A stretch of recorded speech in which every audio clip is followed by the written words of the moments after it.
What is going on, everybody, and welcome back to another episode of Cool Region Whitetails. Today we're going to be talking about a very hot topic recently in the outdoor community, and that is the trail camera ban. So, two states are well known now for the trail camera ban, which is Utah and Arizona. And I want to bring you from my personal opinion from Wisconsin, but also kind of want to bring you some of the facts from both sides of this situation. So, to start off, we're going to start right away with who started this. Arizona started with a five legislative in favor to pass this law. And why, you may ask, they wanted to pass this law? They thought that trail cameras, especially cellular trail cameras, were taking away the fair chase part of the hunt. Do I agree with it? I see why they've done it, but also at the same time, I want to know exactly what gave them the reasoning to.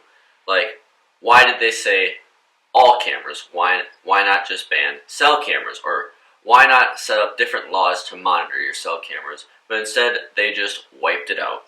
So, you kind of got to deal with that. But there is a fight to reinstate it back in Arizona. Now, we're into the most recent one, Utah. So Utah was a 4-3 vote by the Utah Wildlife Board for in favor of banning trail cameras. And there was a survey sent out to 8,994 big game hunters, which had 2,342 responses. 51 of those responses were in favor of some sort of laws against our trail cameras, where 49% were completely against any laws. So you gotta think, they're going off of a very small percentage in the middle that really just didn't care.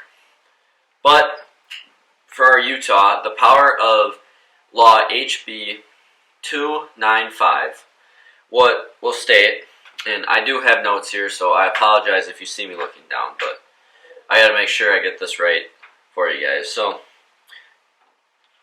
let's see. So it's right here. The use of salt, mineral blocks, and other commonly used types of livestock, like minerals, somehow gave them the gateway to then put trail cameras in this area. So then we have a quote from Utah Representative Casey Snyder saying, "We know where they bed down, we know where they water, we know where they feed. We've taken a little bit of the hunt out of hunting." So what I think he's saying here is he is telling us, as the hunting community, that we just know too much about the animals. We can monitor them 24/7, and that kind of takes away the fair chase, the fun.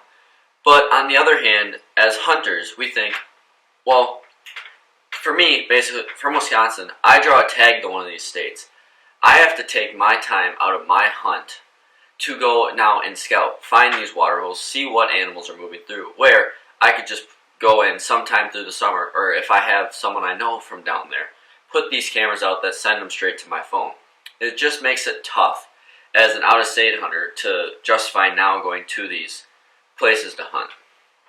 Then another thing from Fox News out of Utah, Corey Jones says that this is only in effect as of right now from July 31st to December 31st on wireless cameras. And that was for Arizona. So they did a survey on 1,400 hunters, and a fraction of them, also about a 50-50 split, said that there needed to be some sort of law with the trail cameras just to try and keep them from getting out of hand. And then also, though, a YouTuber, Harvestland TV, I watched a video from them just on the case, and a lot of their arguments were saying, are the cameras killing animals or the people? Where for me, it's a little bit of both. So your camera is giving you all the intel you need. I love using my trail cameras. I don't want to always go in the woods and put out a lot of human scent, so I just put my trail cameras out for a couple weeks at a time, and then I go check them. So it's a little bit of both. The cameras are giving you the intel you need to go out and have a successful hunt. But on the same perspective is you have to still be able to trick the animal that you are going after into coming to you and giving you the chance for the shot.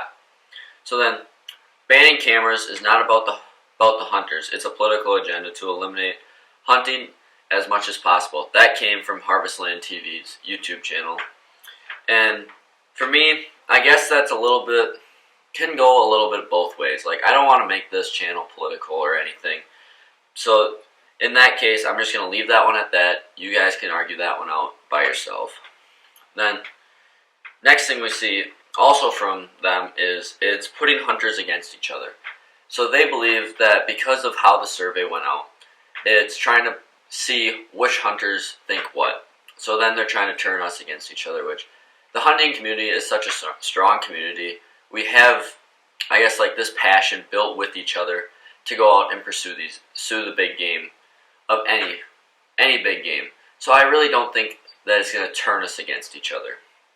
Then also from, now moving back into Carter, a different guy from the Utah representative, says, there's nothing showing that motion cameras affect wildlife whatsoever.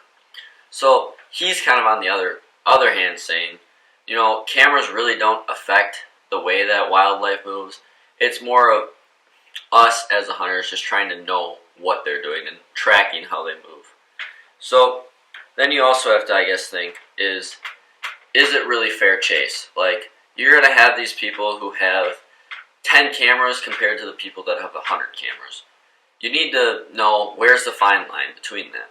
You can only have so much work that you can put in, but for some people, hunting's all they do. They go out, they hunt, they come home. That's how they provide for their families. So them having their trail cameras help them to be able to be successful and in turn be able to, I guess, provide for their families and not have to go to the grocery store and buy meat that they don't like. So now the next question is, where does it go from here? Will other states take up on this? I hope that states not just do not ban trail cameras, but I think some regulation is okay. Like, have a set time period of when you want your trail cameras out from a state, but we don't need to ban them completely. Or, on the other hand, if you do ban them, how are you going to tell private landowners this? Like, in Utah, they have this thing, like, private landowners can have it, but only to monitor if they have cattle or for trespassers. They're still going to get animals on their cameras. So, you really can't completely get away from it. So, I want to know your guys' thoughts. Leave them down below. If you like this video, like, comment, subscribe, do all that. But thank you for watching and hearing me out on this topic of Coulee Region whitetails.